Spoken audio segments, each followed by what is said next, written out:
mga ka-Health Real Talk, isa sa mga madalas na hinaing ng ating mga kababayan, lalo na ng mga OFWs, ay ang hindi makatulog ng maayos o yung tinatawag na insomnia. Akala ng iba, simpleng puyat lang.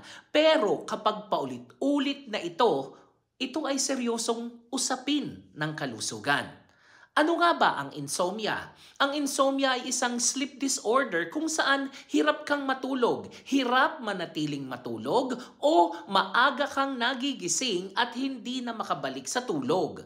Hindi lang ito nakakapagod, maaari itong makaapekto sa mental health, konsentrasyon at pang-araw-araw na trabaho. At ano ang mga dahilan nito? Stress at overthinking. Madalas iniisip mo ang pamilya, pera, trabaho o problema. Pangalawa, shift work o irregular na schedule. Karaniwan sa mga nurses, caregivers at factory workers abroad. Gamit ng gadgets bago matulog. Ang blue light mula sa cellphone o laptop ay nakakaantala ng natural sleep cycle. Uminom ng caffeine at energy drinks. Kapag malapit sa oras ng tulog, mahirap makarelax. Medical conditions tulad ng anxiety, depression, hyperthyroidism o chronic pain.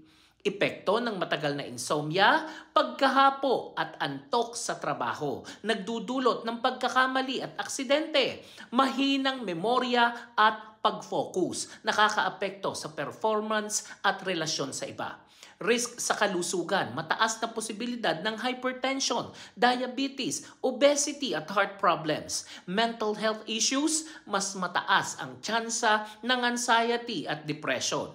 At ano ang solusyon? Sleep hygiene. Gumawa ng routine, matulog at gumising sa parehong oras araw-araw. Iwasan ang kape at energy drinks 6 hours bago matulog. Limitahan ang screen time. Huwag gumamit ng phone o laptop 1 oras bago matulog. Gumawa ng relaxing routine tulad ng warm bath, meditation o pakikinig ng calming music.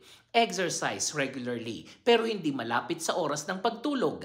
Seek medical help kung matagal ng problema. Kumonsulta sa doktor. Baka may underlying condition na. Mga ka-OFW at mga ka-Health Real Talk, huwag baliwalain ang tulog. Tandaan, sleep is not a luxury. It's a necessity. Hindi ka makakapagtrabaho ng maayos. Hindi mo matutulungan ang pamilya mo kung ang katawan mo mismo ay hindi nakakapagpahinga.